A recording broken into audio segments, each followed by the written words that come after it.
வாழை தொடர்ந்து ஒரு சூப்பரான கலெக்ஷன் எடுத்திருக்கு. நேற்று 4வது நாளுமே ஒரு சூப்பரான பெரிய நம்பரை கலெக்ட் பண்ணியிருக்கு. ஸோ 4 நாளில் பெரிய வசூல் வாரி குவிச்சது மட்டும் இல்லாமல் 4வது நாள்லேயே ஒரு மிகப்பெரிய நம்பரை வந்து லாபமாக எடுத்திருக்கு. ஸோ எவ்வளோ ஷேர் வந்திருக்கு, எவ்வளோ தேட்டரிக்கல் ரைட்ஸ் போயிருக்கு அப்படிங்கிறதெல்லாம் இந்த வீடியோவில் ரொம்ப தெளிவாக டிஸ்கஸ் பண்ணுவோம். இது இல்லாமல் கொட்டுக்காளி அது வந்து ஒரு ஆர்ட் ஃபிலிம் தான். ஸோ ஒரு ஃபெஸ்டிவல் ஃபிலிம் அது வந்து பெருசாக கலெக்ஷன் எடுக்காது. இருந்தாலும் நேற்று 4வது நாள் எவ்வளோ, அப்புறம் வந்து கோட்டு திரைப்படத்தோட pre sale, so advance booking over சேலில் எவ்வளோ இது வரையும் கலெக்ட் ஆகிருக்கு அப்படிங்கிறது பார்ப்போம். அப்புறம் இது இல்லாமல் இன்னொரு படம் சரி போதா சனிவாரம் அப்படின்னு சொல்லிட்டு நம்ம நானி அவர்களோட திரைப்படம் ஆகஸ்ட் 29ஆம் தேதி ரிலீஸ் ஆக போகுது. அந்த படத்தோட அட்வான்ஸ் புக்கிங் இது வரையும் உலகம் முழுக்க எவ்வளோ, ஆந்திரா தெலுங்கானாவில் எவ்வளோ அப்படிங்கிறது பார்ப்போம். இன்னும் சில படங்கள் அந்த படங்களோட வசூல் நிலவரம், அப்புறம் ஷேர் டீட்டெயில்ஸ், எந்தெந்த படங்கள் லாபம் எடுத்திருக்கு, எந்தெந்த படங்கள் இன்னும் லாபம் எடுக்க வேண்டியது இருக்குது அப்படிங்கிறது பார்ப்போம். ஸோ வீடியோக்குள்ளே போகிறதுக்கு முன்னாடி நம்ம சேனலை நீங்கள் சப்ஸ்கிரைப் பண்ணல அப்படின்னா பண்ணிவிடுங்க. பக்கத்தில் இருக்க பெல் ஐக்கான் அப்படியே ப்ரெஸ் பண்ணிவிடுங்க. வாங்க வீடியோக்குள்ளே போகலாம்.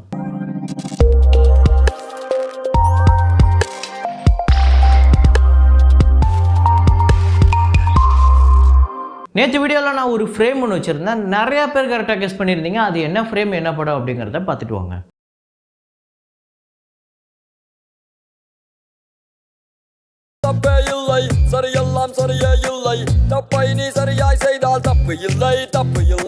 ஆமாங்க, விஜய் ஆண்டனி அவர்கள் முதலாக கதாநாயகனாக நடித்த நான் திரைப்படம் தான். அந்த படத்தில் வந்து அவர் வந்து அந்த இன்னொரு கேரக்டருக்காக அவராக மாறிடுவார். அதுக்கப்புறம் அவரோட சைன்லாம் போட்டு ட்ரைனிங் பண்ணுவார். அதுதான் ஃப்ரேமு. இதை கரெக்டாக கெஸ் பண்ண முதல் 5 பேர் குருதேவன் ஸ்ரீனிவாசன், சையத் ஷக்கீர், விஜய் கேமிங், பாலாஜி விக்கி, சுரேந்தர். இந்த 5 பேர் தான் முதல்ல கரெக்டாக கெஸ் பண்ணியிருக்காங்க. இது இல்லாமல் இன்றைக்கி ஒரு ஃப்ரேம் ஒன்று வச்சுருக்கேன். அது ஒரு பழைய படத்தோட ஃப்ரேம் தான். ஆக்சுவலாக அந்த ஃப்ரேமை பார்க்கும்போது அப்பா என்ன ஒரு லைட்டிங், என்ன ஒரு ஃப்ரேம் அப்படின்னு என்னை ஆச்சரியப்படுத்துகிற அளவுக்கு ஒரு ஃப்ரேமு. அதுவும் இல்லாமல் அது ஒரு சரியான சீனு. ஸோ அது தெரிஞ்சது அப்படின்னா அதை கமெண்ட்டில் போடுங்க.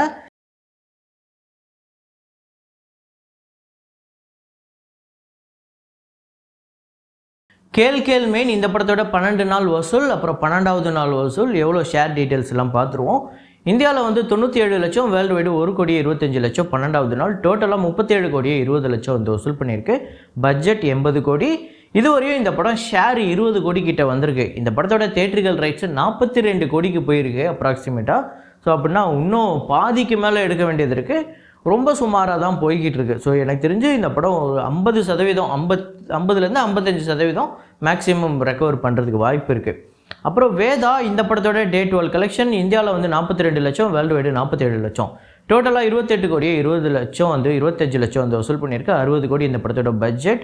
ஷேர் இது வரையும் 15 கோடியே 26 லட்சம். 30 கோடி தேட்டரிக்கல் ரைட்ஸ் போயிருக்கு. இந்த படமுமே இன்னும் ஒரு பாதிக்கு மேலே எடுக்க வேண்டியது இருக்குது. அதாவது இன்னும் 15 கோடி கிட்ட ஷேர் வந்தால் தான் இந்த படம் வெற்றி. அதாவது இன்னும் 30 கோடிக்கு மேலே வசூல் பண்ணுமான்னு கேட்டால் வாய்ப்பு இல்லை. அப்புறம் ஸ்திரீ 2 இந்த படத்தோட 12வது நாள் வசூல் இந்தியாவில் வந்து 22 கோடியே 25 லட்சம், வேர்ல்டு வைடு 27 கோடியே 85 லட்சம். இது இல்லாமல் ஓவர்சீஸில் சில கோடிகளை வந்து அப்டேட் ஆகிருக்கு. சில கோடிகள்னால் ஒரு 4-5 கோடி கிட்ட. ஸோ இந்தியா முழுக்க 480 கோடியே 70 லட்சமும், வேர்ல்டு வைடு 578 கோடியே 71 லட்சம். 70 கோடி இந்த படத்தோட பட்ஜெட். 45 கோடி தேட்டரிக்கல் ரைட்ஸ் போயிருக்கு. ஷேர் பார்த்திங்க அப்படின்னா 312 கோடியே 50 லட்சம். கிட்டத்தட்ட இந்த படம் 260 கோடிக்கு மேலே டிஸ்ட்ரிபியூட்டர் ப்ராஃபிட் கிடச்சிருச்சு. அதாவது கிட்டத்தட்ட 700% இந்த படம் ரெக்கவர் ஆகிருக்கு. ஒரு 10 ரூபா போட்டு ரிட்டன் நம்மளுக்கு 70 ரூபா கிடச்சா எவ்வளோ லாபமோ அந்த அளவுக்கு ஒரு பெரிய லாபத்தை கோடிகளில் கொடுத்துருக்கு. ஸோ அவ்வளோ பெரிய ஹிட்டு. அப்புறம் ஆய் அப்படிங்கிற தெலுங்கு திரைப்படம் டே 12 ஆந்திரா தெலுங்கானாவில் 77 லட்சம், வேர்ல்டு வைடு 81 லட்சம். ஸோ டோட்டலாக இந்த படம் 12 கோடியே 62 லட்சம் ஆந்திரா தெலுங்கானாலையும், வேர்ல்டு வைடு 13 கோடியே 87 லட்சம். பட்ஜெட் 7 கோடி, தேட்டரிக்கல் ரைட்ஸ் 4 கோடியே 15 லட்சம். ஷேர் பார்த்திங்க அப்படின்னா 7 கோடியே 49 லட்சம். ஆல்ரெடி இந்த படம் 3 கோடிக்கு மேலே டிஸ்ட்ரிபியூட்டர் ப்ராஃபிட்டும் எடுத்துடுச்சு. 180% கிட்ட இந்த படம் வந்து ரெக்கவர் ஆகிருக்கு. அப்புறம் தெலுங்கு திரைப்படத்தில் இப்போ வரப்போகிற படம் சரி போதா சனிவாரம். இந்த படம் தமிழ்லேயுமே வருது. இந்த படத்தோட ப்ரீசேல் பார்த்திங்க அப்படின்னா ஆந்திரா தெலுங்கானாவில் 2 கோடியே 48 லட்சம் வந்து வசூல் பண்ணியிருக்கு. ரெஸ்ட் ஆஃப் இந்தியாவில் 17 லட்சம். ஆக்சுவலாக இந்த படம் ஓவர்சீஸில் மட்டுமே, யூஎஸ்ஏல மட்டுமே 2 கோடி கிட்ட வந்து வசூல் பண்ணியிருக்கு.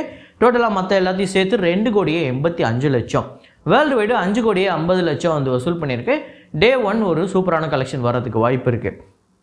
அப்புறம் கன்னட திரைப்படங்களில் கிருஷ்ண பிரணய சகி அந்த படம் பார்த்திங்க அப்படின்னா டே 12 கர்நாடகாவில் 48 லட்சம், வேர்ல்டு வைடு 52 லட்சம்.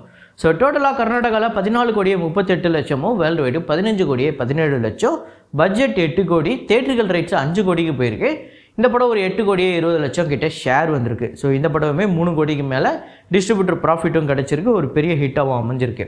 அப்புறம் மலையாள திரைப்படத்தில் நுணாக்குழி அப்புறம் வாழை இந்த 2 படத்தோட வசூல் எவ்வளோ ப்ராஃபிட் வந்திருக்கு அப்படின்னு பார்த்தீங்கன்னா, டே 12 நுணாக்குழி கேரளாவில் 47 லட்சம், வேர்ல்டு வைடு 55 லட்சம்.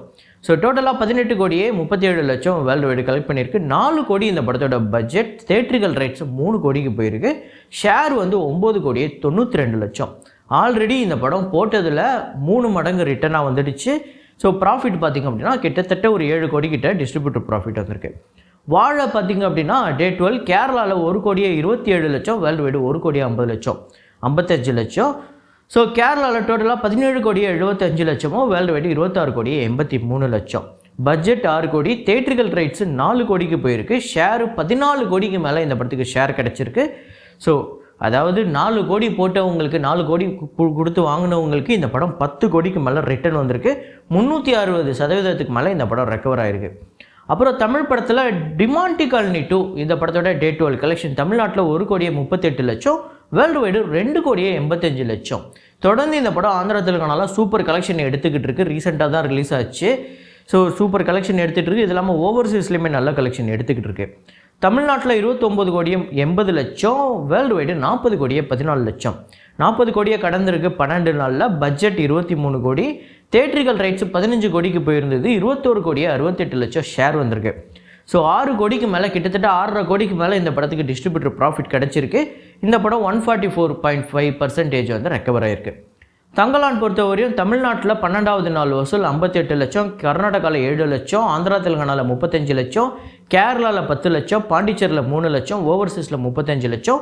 வேர்ல்டு வைடு இந்த படம் 1,48,00,000 வந்து வசூல் பண்ணியிருக்கு. ஸோ டோட்டலாக தமிழ்நாட்டில் 36,26,00,000, கர்நாடகாவில் 4,40,00,000, ஆந்திரா தெலுங்கானாவில் 9,76,00,000, கேரளாவில் 3,70,00,000, 84 லட்சம் ரெஸ்ட் ஆஃப் இந்தியாவில், அதாவது பாண்டிச்சேரியில். ஓவர்சீஸில் 18,98,00,000, வேர்ல்டு வைடு 73,94,00,000 இந்த படம் வந்து வசூல் பண்ணியிருக்கு. பட்ஜெட் 130 கோடி, தேட்டர்கள் ரைட்ஸ் 65 கோடிக்கு போயிருக்கு, ஷேர் இதுவரையும் 40,78,00,000 வந்திருக்கு. ஸோ இந்த படம் இன்னும் ஒரு 25 கோடி கிட்ட ஷேர் வர வேண்டியது இருக்குது. வந்தால் தான் இந்த படம் வெற்றி படமாக அமையுது. ஒரு 62% ரெக்கவர் ஆகிருக்கு. அப்புறம் போகும் இடம் வெகு தூரம் இல்லை இந்த படத்தோட 4வது நாள் வசூல் தமிழ்நாட்டில் 6 லட்சம், வேர்ல்டு வைடு 7 லட்சம். ஸோ டோட்டலாக 27 லட்சம் தமிழ்நாட்டிலையும், வேர்ல்டு வைடு 32 லட்சம். இந்த படத்தோட பட்ஜெட் 4 கோடி, தேட்டர்கள் ரைட்ஸ் 1.5 கோடிக்கு போயிருக்கு. இதுவரையும் 17 லட்சம் இந்த படத்துக்கு வந்து ஷேர் வந்திருக்கு. ஸோ இது இல்லாமல் அதர்ம கதைகள் அப்படிங்கிற படம் டே 4 1 லட்சம் வந்து வசூல் பண்ணியிருக்கு, டோட்டலாக 8 லட்சம். சாலா அப்படிங்கிற படம் 2 லட்சம் வந்து வசூல் பண்ணியிருக்கு, டோட்டலாக 12 லட்சம். அப்புறம் கொட்டுக்காளி 4வது நாள் வசூல் தமிழ்நாட்டில் 14 லட்சம், வேர்ல்டு வைடு 16 லட்சம். ஸோ அவ்வளோதான் வந்து வசூல் பண்ணோம். ஏன்னா இந்த படம் வந்து ஒரு ஃபெஸ்டிவல் ஃபில்ம், இது வந்து ஒரு ஆர்ட் ஃபில்ம், இது நார்மலான ஒரு கமர்ஷியல் எலிமெண்ட் இருக்கக்கூடிய படம் கிடையாது. தமிழ்நாட்டில் 1,34,00,000, வேர்ல்டு வைடு 1,49,00,000. பட்ஜெட் 4 கோடி, தேட்டர்கள் ரைட்ஸு 1,75,00,000. இந்த படம் 80 லட்சம் கிட்ட ஷேர் வந்திருக்கு, கிட்டத்தட்ட 46% இந்த படம் இந்த ரெக்கவர் ஆகிருக்கு. ஆக்சுவலாக இதுவே இந்த படத்துக்கு ஒரு பெரிய விஷயம் தான், இந்த மாதிரி ஒரு ஃபெஸ்டிவல் திரைப்படங்களுக்கு. அப்புறம் வாழை இந்த படம் டே 4 பெரிய நம்பரை கலெக்ட் பண்ணியிருக்கு. தமிழ்நாட்டில் 2,85,00,000, வேர்ல்டு வைடு 3,70,00,000.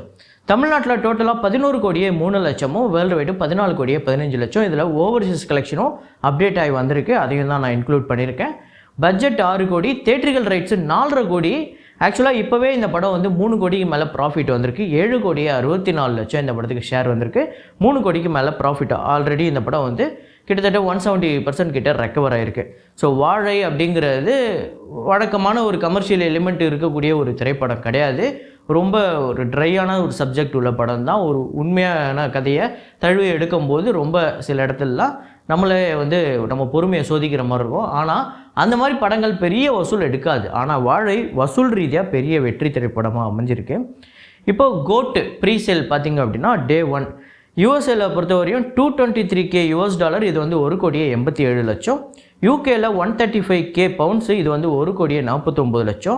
ஆஸ்திரேலியாவில் 97K ஆஸ்திரேலியன் டாலர்ஸ், இது வந்து 55 லட்சம் கிட்ட வந்து வசூல் பண்ணியிருக்கு. அப்புறம் யூஏஇயில் பார்த்திங்க அப்படின்னா 82K திராமுக்கு வந்து கலெக்ட் பண்ணியிருக்கு, இது வந்து 18 லட்சம் கிட்ட வருது. ஃப்ரான்ஸில் 90K ஈரோ வந்து கலெக்ட் பண்ணியிருக்கு, இது வந்து 84 லட்சம் கிட்ட. நார்வேல 400K நார்வே கரன்சி வந்து கலெக்ட் பண்ணியிருக்கு 32 லட்சம். இது இல்லாமல் மற்ற நாடுகள்லாம் சேர்த்து ரெஸ்ட் ஆஃப் வேர்ல்டில் $100K இது வந்து 83 லட்சம் கிட்ட வருது. ஸோ டோட்டலாக $726.76K இந்த படம் வந்து இப்போவே ஓவர்சீஸில் வந்து கலெக்ட் பண்ணியிருக்கு. நம்ம ஊர் காசுக்கு 6,10,00,000. ஸோ ரிலீஸுக்கு 9 நாளைக்கு முன்னாடியே இந்த படம் 6,10,00,000 வந்து வசூல் பண்ணியிருக்கு. ஏன்னா ஓவர்சீஸில் இன்னும் இந்த படம் வந்து ஃபுல் ஃப்ளெஜ்ஜாக வந்து ரிலீஸ் ஆகலை. ரொம்ப லிமிட்டட் ஷோஸ் தான் வந்து ஓப்பன் பண்ணியிருக்காங்க. அதுக்கே ஒரு பெரிய நம்பர் கலெக்ட் பண்ணியிருக்கு. ஸோ எவ்வளோ வருது டெய்லியும் வந்து நான் அப்டேட் பண்ணிக்கிட்டே இருக்கேன். அதே மாதிரியே இது வந்து ஆக்சுவலாக கேரளாவில் நேற்று நான் சொல்லியிருந்தேன் குறிப்பிட்டு, இப்போ 7 மணி ஷோ அப்படிங்கிறது கன்ஃபார்ம் பண்ணியிருக்காங்க. ஆனால் 4 மணி ஷோவும் போடுறதுக்கான ஒரு பாசிபிலிட்டிஸ் இருக்குது அப்படின்னு சொல்லிட்டு இப்போ 4 மணி ஷோ வந்து கன்ஃபார்ம் பண்ணியிருக்காங்க. ஸோ 4 மணி ஷோனால் அங்கே ஒரு பெரிய நம்பர் எடுக்க போகுதுன்னு அர்த்தம். ஸோ கோட்டு Day 1 ஆல்ரெடி நீங்கள் நிறைய பேர் போட்டுக்கிட்டு இருக்கீங்க, இவ்வளோ வரும் அவ்வளோ வரும்னு. ஸோ ஒவ்வொரு நாளும் நானும் அப்டேட் பண்ணுறேன். அந்த அப்டேட்டுக்கு ஏற்ற மாதிரி அது மாறிக்கிட்டே இருக்கும். ஸோ இதே மாதிரி ஒரு வீடியோவில் இதே மாதிரி கலெக்ஷன் ரிப்போர்ட்டில் மீண்டும் நான் உங்களை சந்திக்கிறேன். Signing off Rahman.